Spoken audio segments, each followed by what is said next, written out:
Boa noite, irmãos. Boa noite, igreja. Olha, é muito mais fácil assistir o culto do banco do que daqui da frente, viu? Não vou mentir. A irmã Jamires comentou sobre a minha vestimenta, né? A palavra de Deus em Coríntios, Paulo diz que para sermos imitadores dele, assim como ele é de Cristo. Eu não tenho visto Paulo andando por aí. Então, as referências de pregador que eu tenho, os homens abençoados dessa casa, eles estão sempre de paletó, sempre de terno.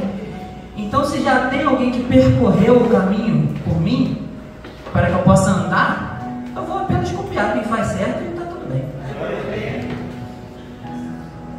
Eu gostaria, irmãos, dessa noite de separar, eu separei 4 histórias em que todas elas falam sobre obediência. A palavra obediência, ela é um conceito e ela é um princípio que não se enquadra apenas só para o povo crente, só para os descendentes de Israel, para o povo cristão. Todo mundo aqui, acredito eu, que já tem sido filho e com certeza já ouviu da sua mãe ou do seu pai o quê? Se você se comportar, se você obedecer, eu compro. Se você fizer o que eu digo, eu te dou. Então a obediência, ela libera a promessa, ela libera a recompensa. E assim é na casa do Senhor também. Coloca para mim, Mateus, por gentileza, Gênesis capítulo 14. Deixa eu separar minha colinha aqui, porque é a primeira vez, eu ainda não tenho tudo de cabeça.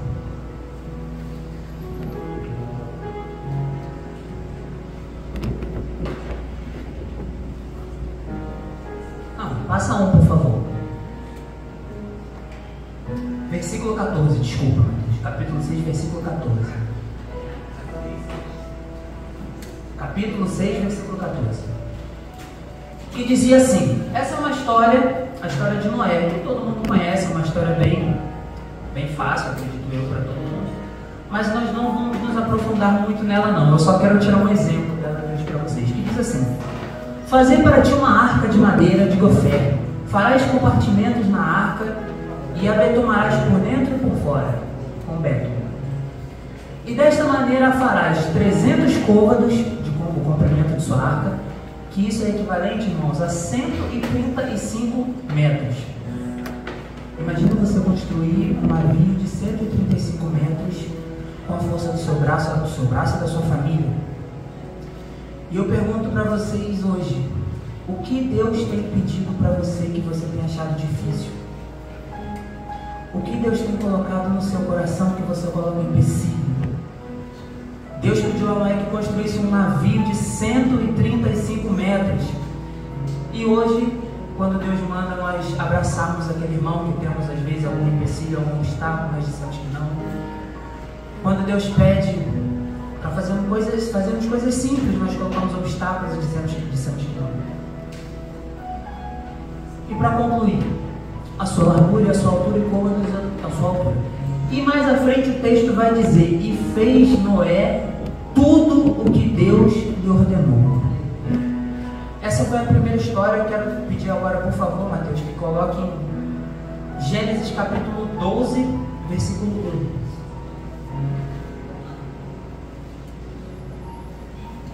E diz o Senhor: ora, o Senhor disse a Abraão: sai de tua terra, de tua parentela e da tua casa, de teu pai, para a terra que te mostrarei. E farei de ti uma grande nação, e abençoarei e engrandecerei o seu nome, e serás uma bênção. Todos nós aqui conhecemos a história de Abraão e sabemos que ele é conhecido como o pai da fé. Caio, por que Abraão era conhecido como o pai da fé? Abraão, depois de muito tempo, onde já não se ouvia falar do Senhor Jesus, ele foi o primeiro que ouviu a voz do Senhor e obedeceu sem que nunca tivesse o visto. E a palavra de Deus diz, a Bíblia diz que bem-aventurado é aquele que não viu e creu. Uma pessoa bem-aventurada é uma pessoa abençoada, uma pessoa contente, uma pessoa feliz, alegre, uma pessoa satisfeita, uma pessoa que agrada aos olhos do Senhor. A nossa terceira história encontra-se em 1 Reis, capítulo 17. Mateus, por favor, versículo 8. Eu adoro essa história.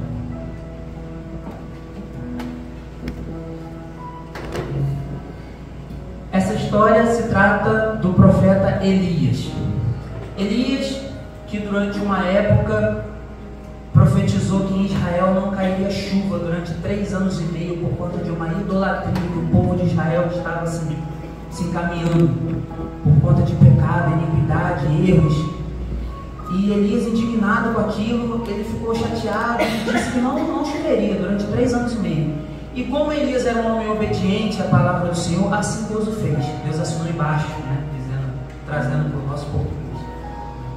Então veio a ele a palavra do Senhor dizendo: levanta-te e vai para Serepta, que é de Sidom, e habita ali. Eis que eu ordenei a uma mulher viúva que te sustente. Então ele se levantou e foi a Serepta. E chegando à porta da cidade, eis que estava ali uma mulher viúva apanhando lenha. E ele a chamou. Essa moça viúva, irmãos, Elias não sabia que era ela que iria sustentar ele. Elias não sabia. Ele chegou na cidade, viu que a moça estava lá colhendo os gravetos. E essa moça estava colhendo os gravetos com a seguinte finalidade: eram tempos difíceis, era tempo de seca. Então o objetivo dessa moça era realizar uma última refeição com seu filho e morrer, porque não chovia, não tinha alimento, não tinha comida.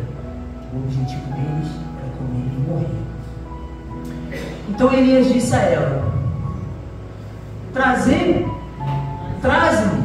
peço-te num vaso um pouco de água que beba. E indo ela trazê-la, ele chamou e lhe disse: traze-me agora também um bocado de pão na tua mão. Ou seja, aquela moça tinha um último recurso para fazer uma última refeição. E aquele homem de Deus pediu para que fizesse para ele. Se isso é hoje em dia,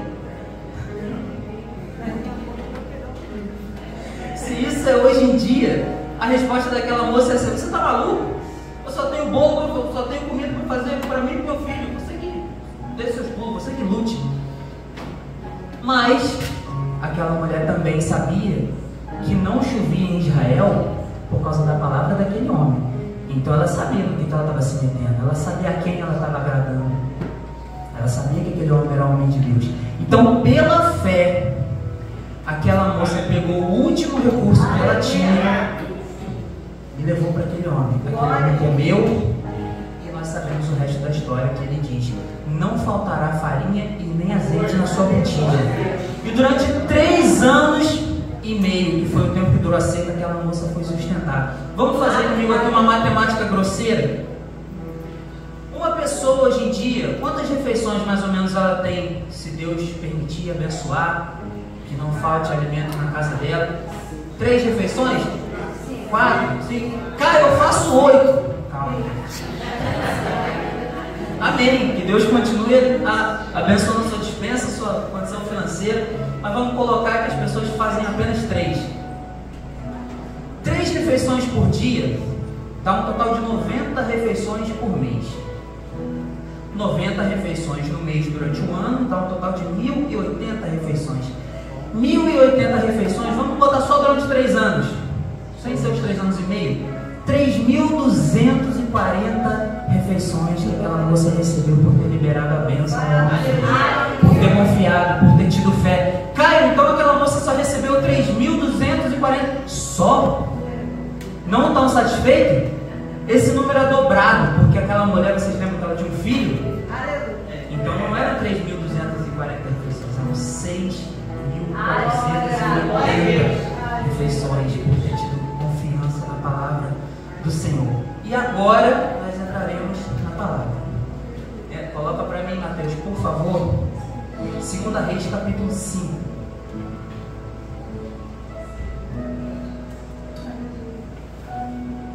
E Naamã, todo mundo aqui conhece a história de Naamã, né? Se eu falar alguma coisa errada aqui, o irmão Eduardo vai puxar meu orelha. E Naamã, capitão do exército do rei da Síria, era um grande homem diante do seu senhor, e de muito respeito, porque por ele o Senhor dera livramento aos sírios, e a ele este homem herói valoroso, porém leproso. Vamos dar uma pausa aqui.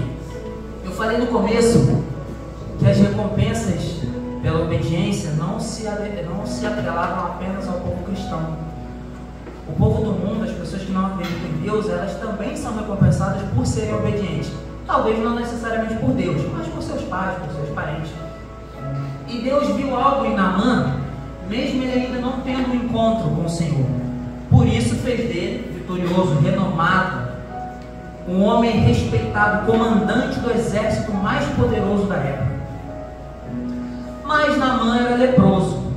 Naamã tinha um problema que sua inteligência, suas armas, seu comando, seu exército, seu rei não era capaz de curar. A única esperança que Naamã podia ter, embora ainda não soubesse, era o Senhor Jesus. E na palavra de Deus, em Provérbios, eu trago aqui agora um texto na Bíblia, para encorajar os irmãos que nós podemos confiar no Senhor, que diz o seguinte: confia no Senhor de todo o seu coração, e não te estribes no próprio entendimento. Reconhece-o em todos os teus caminhos, e Ele endireitará as tuas veredas. Pode passar, Mateus, para mim, por favor. E saíram tropas da Síria, da terra de Israel, e levaram presa uma menina que ficou ao serviço da mulher de Naamã. Naamã atacou o território de Israel e levou uma menina de lá, escrava, para servir a sua esposa. Pode passar, Mateus, por favor. E disse esta a sua senhora, a menina: antes o meu senhor estivesse diante do profeta que está em Samaria, ele o restauraria de sua lepra.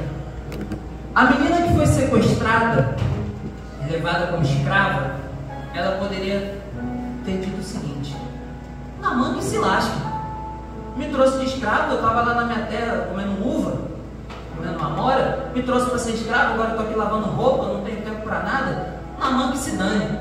Mas nós fomos chamados para ser o sal da terra, e não para devolver o mal que nos fazem com o mais mal, com o pior. Eu sei que às vezes é difícil, não é simples retribuir o mal que nós recebemos de alguém com o bem. Mas se a gente não pedir essa mudança, nada também acontece. Amém? Passa para mim, Mateus, por favor. Então foi Naamã. Antes disso eu quero imaginar aqui com os irmãos o seguinte: depois disso Naamã foi ao seu rei, né, contar a história. Mas como é que foi aquela situação? Porque a menina de Israel, ela disse à esposa de Naamã: poxa, seria muito bom se o meu mestre fosse lá em Israel. Qual seria a resposta da esposa de Naamã naquela época?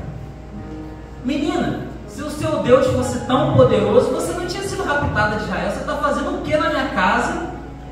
Lavando a minha roupa, se o seu Deus é tão poderoso assim. Mas não. A esposa de Naamã, ela concordou. Por que ela concordou, Caio? Por que ela concordou? Porque aquela menina vinha com comportamento. Aquela menina, eu tenho certeza que durante a sua escravidão, ela tirava o seu momento para orar, para servir ao Senhor, para louvar, para dizer palavras que fossem beneficiar a esposa e a família de Lia e a Naamã. Então a nossa prática, ela tem mais credibilidade do que a nossa fala. Se aquela menina não demonstrasse dignidade, Naamã não teria sido curado para a honra e para a glória do Senhor. Caio, por que o Senhor escolheu curar Naamã? Um homem que atacou Israel, um homem que não era crente, um homem que era, mas era comandante. Imagina, irmãos, naquela época, onde onde não existia internet, a palavra não se alastrava como é hoje em dia. Um comandante da Síria sendo curado pelo Senhor e levando lá para a Síria o testemunho de que tinha sido curado, de que tinha sido abençoado pelo Deus que tinha em Israel. Passa para mim, Mateus, por favor. Então disse o rei da Síria: vai, anda, e enviarei uma carta ao rei de Israel. E foi, e tomou na sua mão 10 talentos de prata, 1000 ciclos de ouro e 10 mudas de roupa. O rei da Síria entregou uma carta ao Naamã, para que quando ele chegasse em Israel, ele entregasse aquela carta e fosse oficializado que ele tinha sido mandado pelo rei. Passa para mim, Mateus, por favor. E levou a carta ao rei de Israel e dizendo: logo em chegando a ti esta carta, saibas que te enviei Naamã, meu servo, para que o cure da lepra. Passa para mim, Mateus, por favor. E sucedeu que, lendo o rei de Israel a carta, rasgou suas vestes e disse. Rasgar as vestes naquela época, irmão, significava desespero, medo, humilhação. O que esse homem da Síria quer que eu faça com a lepra dele? Eu sou Deus agora, que eu tenho o poder de dar a vida e de curar. Eu vou fazer o que com esse homem aqui? Tirou sua roupa, envergonhado, desesperado, preocupado. Esse homem está querendo briga comigo. A Síria quer vir aqui e me atacar de novo. Vai terminar de levar as meninas que sobraram para ser escravo. E aí eu imagino a cabeça de Naamã naquela hora assim, vendo o rei sem roupa. Ah, garotinho, vou chegar na Síria, vou te colocar ajoelhada no milho. Não está me fazendo ver isso aqui. Passa para mim, Mateus, por favor.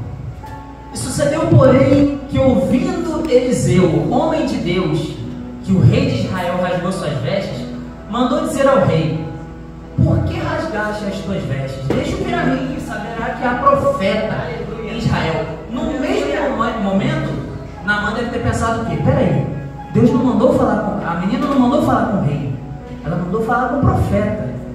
Deixa eu dizer uma coisa para vocês, irmãos. Deus dá a direção certa, o momento, o caminho. Se nós criamos expectativa no lugar errado, a culpa é nossa. Não podemos culpar a Deus por isso, amém? Passa para mim, Mateus, por favor. E veio, pois, Naamã com seus cavalos e seu carro e parou à porta de Eliseu. Faz barulho aqui.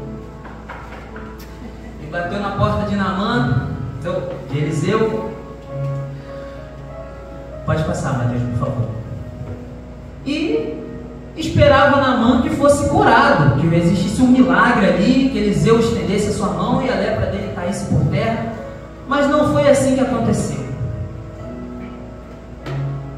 Eliseu não atendeu Naamã. Eliseu mandou que um servo atendesse Naamã.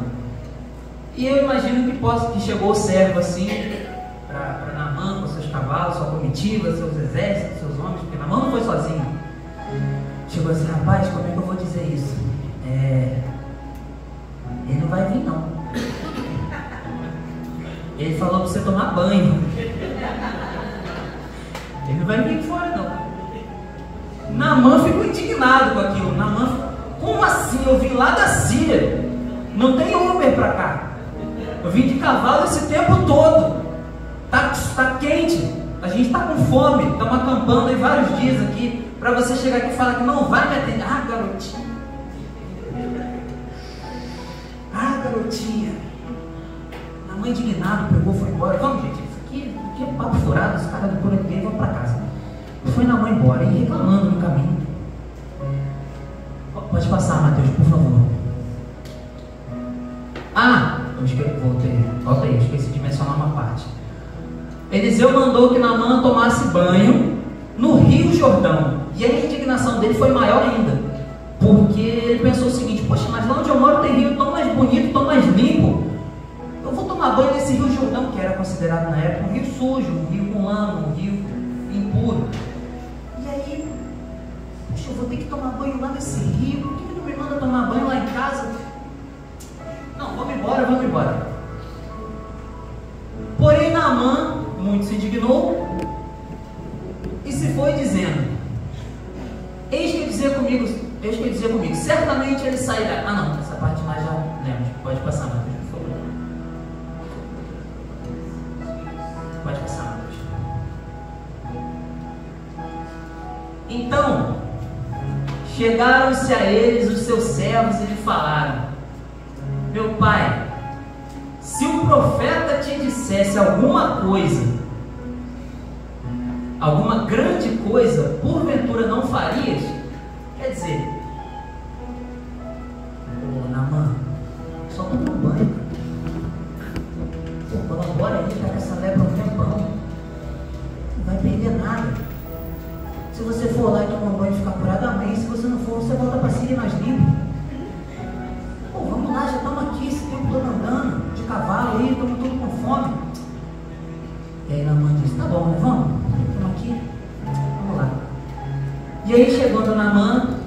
Jordão, tirou, né? Suas roupas, suas vestes. Quantos mergulhos que o cara lá mandou dar? 7? Foi não. Deu um mergulho. Olhou assim. E aí? Alguma coisa? Vamos ver. Nada aí. 2 mergulhos. 3. 4. Nada de lepra, não saía. Nada, garotinha. 5 e 6. No 6º mergulho, Naamã já estava ficando desacreditado. 6 mergulhos. Mas deixa eu dizer uma coisa para vocês, irmãos. Para Naamã, quanto mais ele mergulhava, mais longe ele estava da promessa. Mas para Deus, quanto mais a gente obedece, mais cedo a vitória vem. Amém, Senhor. Passa para mim, Mateus, por favor. Pode passar. Então Naamã, depois que deu o 7º mergulho e foi curado, ele precisou voltar até Eliseu para agradecer, para dar honra a quem tem honra, para agradecer a Deus, porque até então ele achava que o poder estava no profeta. Então Naamã voltou ao homem de Deus, ele e toda a sua comitiva, e chegando pôs-se diante dele e disse: Eis que agora sei que em toda a terra não há Deus senão em Israel. Agora, pois, peço-te que aceites uma bênção do teu servo. Pode passar, Marcos, por favor. Porém, Eliseu disse: Vive o Senhor, em cuja presença estou, que não o aceitarei. E estou com ele para que a aceitasse, mas ele recusou. Eliseu não aceitou as ofertas de Naamã, porque a glória era do Senhor, o reconhecimento, o mérito, a majestade era de Deus. Naamã precisava voltar para a Síria com o testemunho de que tinha sido curado por misericórdia, não porque deu prêmios, ou porque deu ouro, ou porque deu roupas. Passa para mim, Mateus, por favor.